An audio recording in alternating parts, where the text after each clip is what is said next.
what's your sign?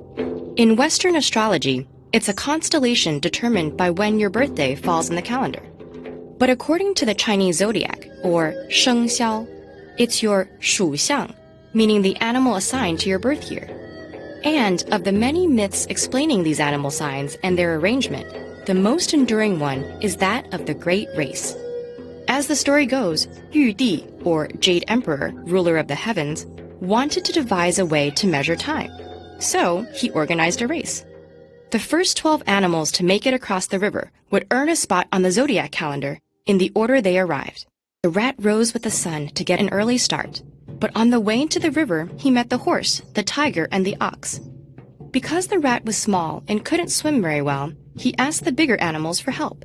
While the tiger and horse refused, the kind-hearted ox agreed to carry the rat across. Yet, just as they were about to reach the other side, the rat jumped off the ox's head and secured first place.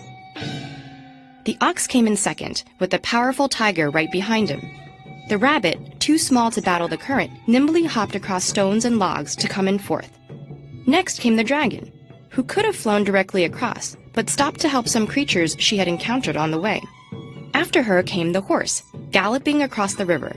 But just as she got across, the snake slithered by. The startled horse reared back, letting the snake sneak into sixth place. The Jade Emperor looked out at the river and spotted the sheep, the monkey, and the rooster, all atop a raft, working together to push it through the weeds. When they made it across, the trio agreed to give eighth place to the sheep, who had been the most comforting and harmonious of them, followed by the monkey and the rooster. Next came the dog, scrambling onto the shore. He was a great swimmer, but frolicked in the water for so long that he only managed to come in 11th. The final spot was claimed by the pig, who had gotten hungry and stopped to eat and nap, before finally waddling across the finish line. And so, each year is associated with one of the animals in this order, with the cycle starting over every 60 years. Why 60 and not 12? Well, the traditional Chinese calendar is made up of two overlapping systems. The animals of the zodiac are associated with what's called the 12 earthly branches, or 12地支. Another system, the 10 heavenly stems, or 10天干, is linked with the 5 classical elements of metal, 金, wood, 木, water, 水, fire, 火, and earth, 土. Each element is assigned yin, or yang, creating a 10-year cycle. When the 12 animals of the earthly branches are matched with the 5 elements, plus the yin or the yang of the heavenly stems, it creates 60 years of different combinations, known as a sexagenary cycle, or 干支.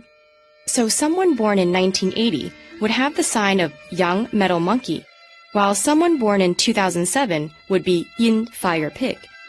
In fact, you can also have an inner animal based on your birth month, a true animal based on your birth date, and a secret animal based on your birth hour. It was the Great Race that supposedly determined which animals were enshrined in the Chinese zodiac. But as the system spread through Asia, other cultures made changes to reflect their communities. So if you consult the Vietnamese zodiac, you may discover that you're a cat, not a rabbit. And if you're in Thailand, a mythical snake called a naga replaces the dragon. So whether or not you place stock in what the zodiac says about you as an individual, it certainly reveals much about the culture it comes from.